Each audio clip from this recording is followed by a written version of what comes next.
Gold trusted gold buyers మీరు తాకట్టు పెట్టిన బంగారాన్ని విడిపించి ఈ రోజు ఉన్న మార్కెట్ ధరకు కొనబడను. మీరు ఒక మహిళా పార్టీ కూడా పెట్టాలని ఆలోచించినట్లు పెట్టాలని నాకు లేదు. పెట్టమని ఒక మహాతల్లి నాకు సూచన చేసింది. ఉమ్.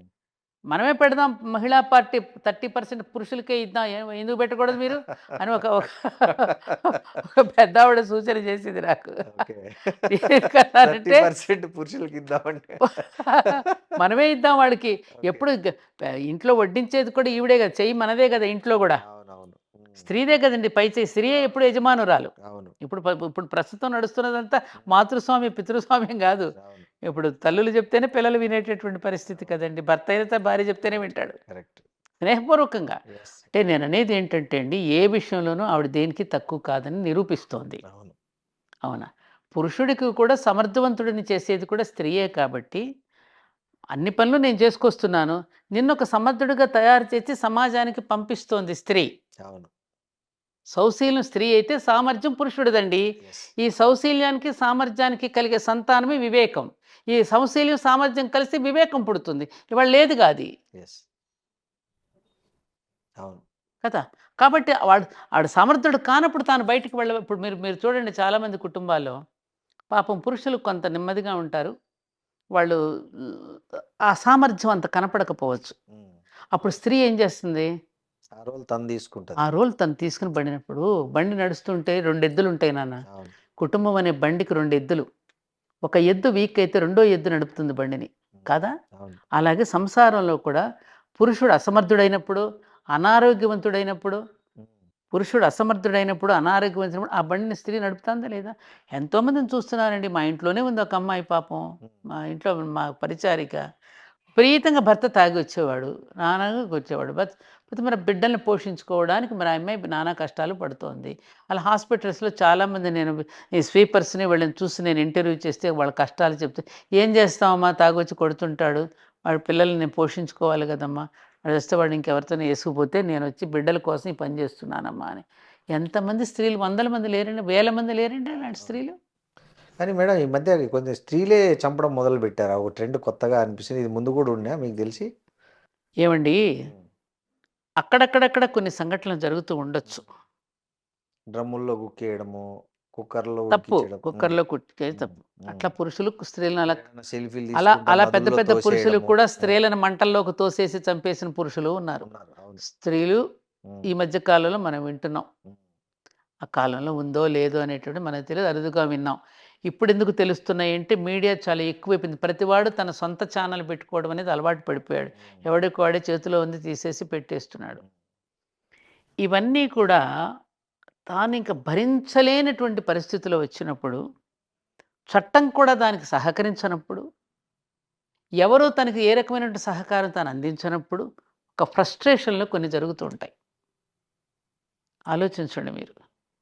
మాలతి చందూరు ఒక పుస్తకం రాసింది. నాకు చిన్నప్పుడు చదివాను ఆ బుక్.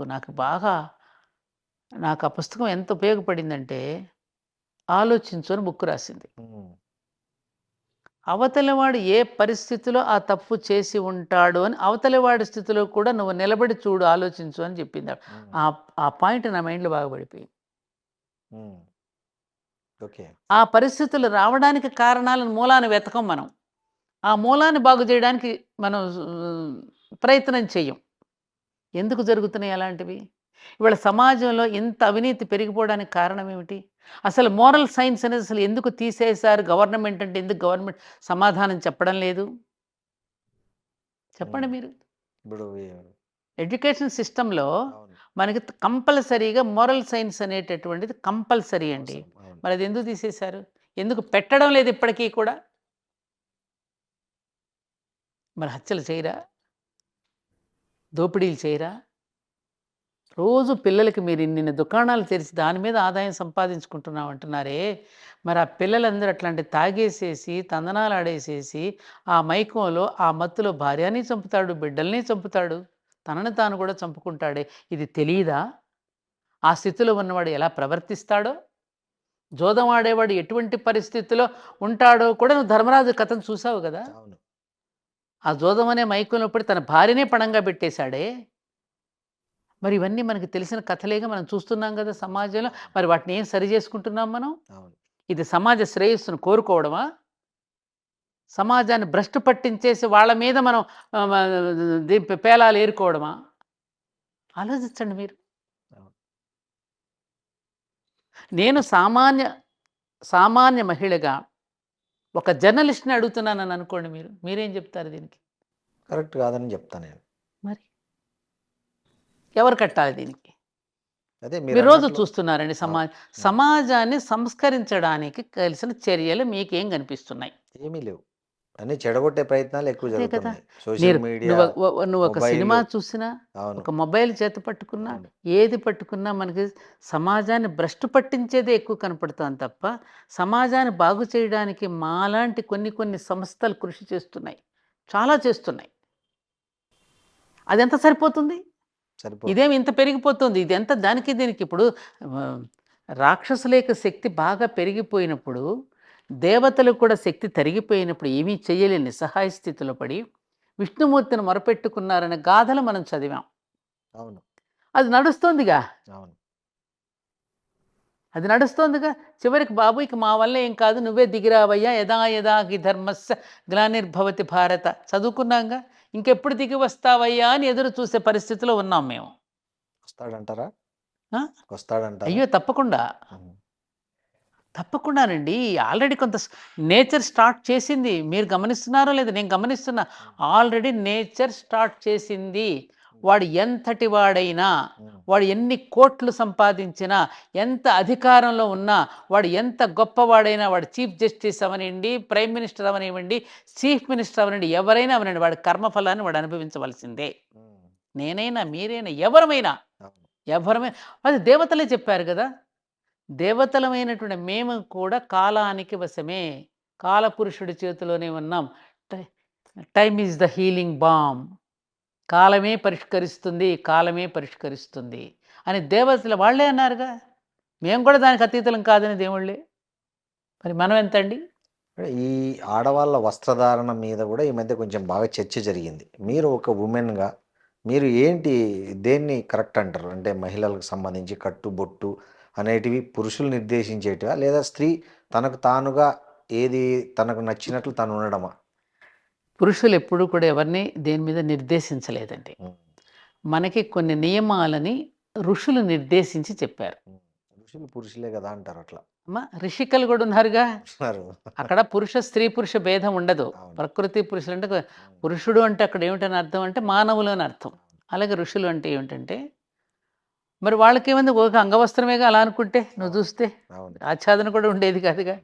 వాళ్ళు తపస్సు చేసు అంటే ఒకప్పుడు ఆదిమ మానవుల్ని మీరు చూశారు. అవును. కథలు విన్నారు. ఏ అవును. వస్త్రం లేదు ఆకులు అలములు కట్టుకొని తిరిగారు వాళ్ళు. అవునా? అవును. వాస్తవం. తర్వాత ఒక నాగరిక మానవుడిగా ఈ విధంగా మనం రూపాంతరం చెందడానికి ఎవల్యూషన్ మీరు తెలుసు డార్విన్ సిద్ధాంతం అనండి. మన జంతు పరిణామం నుంచి ఇలా వచ్చి వాళ్ళు ఇలా నిలబడగలిగాం. హ్మ్. ఆ నిలబడుతూ ఉన్నటువంటి క్రమంలో సమాజంలో కూడా రకరకాల మార్పులొస్తాయి. హ్మ్. అవునా? మనలో కూడా కొంత జంతువులో ఉండేటువంటి ఒక ప్రవృత్తి ఉంటుందిగా. ఉంటుంది. మృగం. ఖచ్చితంగా. వాడిలో నిద్రపోతున్న మృగాన్ని హ్మ్. మనం మేల్కొల్పాలి అంటే ఏం చేయాలి? వాడికి ఇష్టమైంది పెడతావు. అవును. అప్పుడు మేలుకుంటాడు. హ్మ్. అవునా? అవును. అందుకని ఆ మృగాన్ని మేలుకొల్పకుండా ఉండడం కోసమని కొన్ని చర్యలు తీసుకున్నారు. హ్మ్.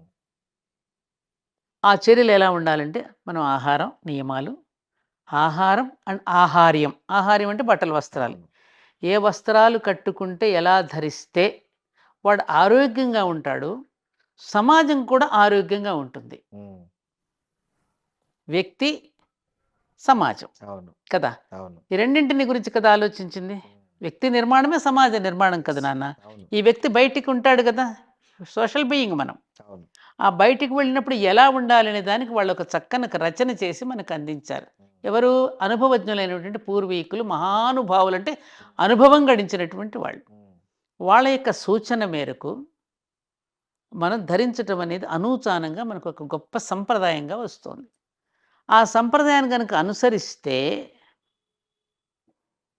సమాజం శోభాయమానంగా ఉంటుంది, ఆరోగ్యవంతంగా ఉంటుందని పెట్టారు. అది తప్పి మనకు వ్యతిరేకంగా మనం ప్రవర్తిస్తే దానివల్ల మనమే నష్టపోతాం. నష్టపోతున్నామా లేదా? పోతున్నాం. అదేమంటే నువ్వు అలా చూడొద్దు అని అంటారు. అరే మానవుడికి చూడడం అనేది తన స్వభావం. ఒక ఆయన ఎవరో నాకు ఒకసారి ఒక ఫిలిం డైరెక్టర్ తెలంగాణ ఉండేవారు. ఇప్పుడు సాధారణంగా ఒక రోడ్డు మీద పాపం ఏ ఆచ్ఛాదన లేకుండా ఒక తడిక కట్టుకుని లేకపోతే ఒక చీర అడ్డంగా పెట్టుకుని స్నానం చేస్తూ ఉంటే గబుక్కున వాడి కళ్ళు అటువైపుకి వెళతాయమ్మా. అవును, క్యూరియాసిటీ. క్యూరియాసిటీ అది హ్యూమన్ సైకాలజీ అండి. అది దాన్ని నువ్వు చేది లేదు, దాని యొక్క స్వభావం. అందుకని ఆ చూడడానికి అట్లా ఉండకుండా ఉండడం కోసం కొన్ని జాగ్రత్తలు మనం శరీరం పైన ఒక ఆచ్ఛాదన. పైగా ముఖ్యంగా మహిళలకి ఏంటంటే బిడ్డలకి జన్మనిచ్చేది స్త్రీ. ఆయన ఒక పాట పాడతాడు అండి, వైటూరు గారు రాసిన పాట, ఎంత అద్భుతమైన పాట అండి. మర్మస్థానం కాదు అది, జన్మ పుణ్యక్షేత్రం అని. అలా ఏమిటంటే పుణ్యప్రదమైనటువంటి ఒక పవిత్రమైనటువంటి ఒక ఇది స్త్రీకి ఇచ్చింది ప్రకృతి. పాలిండ్లు, బిడ్డలకు పాలిచ్చే తల్లి, అది బిడ్డలకు జన్మనిచ్చేటటువంటి వాటన్నింటినీ కూడా సరిగ్గా రక్షణ కవచంలాగా ఉండడం కోసం అని చెప్పి ఇప్పుడు ఆ తల్లి చీర కట్టుకుని వెళ్ళిందండి. వెళుతూ ఉంటే బిడ్డకు పాలు ఇవ్వాలి.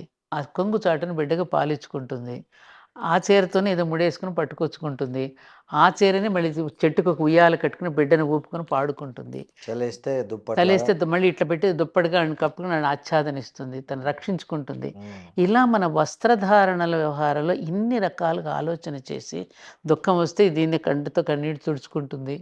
ఏదైనా అవసరం వస్తే గబుక్కన, అప్పుడు పర్సులు ఉండేవే గబుక్కుని చెంగుకు ముడేసి, మా అమ్మ వాళ్ళు అలాగే చేసేవారు. రూపాయి బిళ్ళ ఉన్నా రూపాయి అన్నిట ముడేసి దాచుకునేవారు. ఏదైనా గుర్తొస్తే అమ్మ ఈ ఎందుకమ్మా సాయంకాలం ఈ పని చేయాలమ్మా గుర్తు తెచ్చుకోవడానికి ముడేసుకుంటున్నానని ముళ్ళేసేవారు వాళ్ళు. వీటన్నింటి వెనక ఎంత గొప్ప అద్భుతమైన ఒక సంస్కృతి ఉంది నాన్న. ఆ సంస్కృతిని కాపాడుకోండమ్మా అని చెబితే తప్పైతే మనం ఏం చేస్తాం దాన్ని? నువ్వెవడోరా నాకు చెప్పడానికంటే? అది తప్పుగా. ఒకరోజు మురళీమోహన్ గారు పార్లమెంట్లో మాట్లాడితే కూడా దుమారం లేపారు. అంత అవసరం ఏముంది అంత దుమారం? నువ్వు చెప్తే వింటే విను, లేకపోతే లేదు. అంటే సామానులు అన్నాడని, సామాన్లతో పోల్చాడని అది తప్పు మాట్లాడు. మనం వాడేటటువంటి భాష కూడా అదే నేను చెప్పా కదా, చెప్పే విషయాన్ని కూడా చెప్పేటప్పుడు కూడా దాన్ని చక్క సమన్వయంతో అందంగా అందించగలగాలని, దాన్ని ఆ విధమైనటువంటి పదాలతో వాడటం మాత్రం అది తప్పు. అది తప్పుగా దానికి క్షమాపణ కోరినట్టున్నాడు అతను కూడా. స్లిప్ అయింది నాకు నోట్లో నుంచి. కాబట్టి ఏంటంటే ఇవన్నీ ప్రజలలోనే మానసిక పరమైన మార్పు రావాలి, పరివర్తన రావాలి. అందుకే ఇప్పుడు ఏదో పరివర్తన కోసం కృషి చేస్తున్నారుగా, మంచిదే అది. And don't forget to subscribe to iDream. And for more videos, please subscribe to iDream. Please subscribe to iDream. Please subscribe iDream. And please subscribe to iDream. For more videos, subscribe to iDream. please like, share and subscribe to the channel. Congratulations, iDream. Subscribe to iDream. Subscribe to iDream. So subscribe to iDream Media. iDream ki iDream team andarki huge congratulations. Please subscribe iDream Media. Please subscribe to iDream. Subscribe iDream. Please subscribe to iDream. iDream అంటే నా కళల channel subscribe చేసుకున్న నోరు తిరుగుతలేదు, మీరైతే గంట గుర్తు కొట్టండి. For more such videos, please subscribe to iDream. Subscribe to iDream. Please subscribe to iDream. Please subscribe iDream Media. Please do subscribe to iDream. Please subscribe to iDream Media. For best entertainment and information, please subscribe iDream.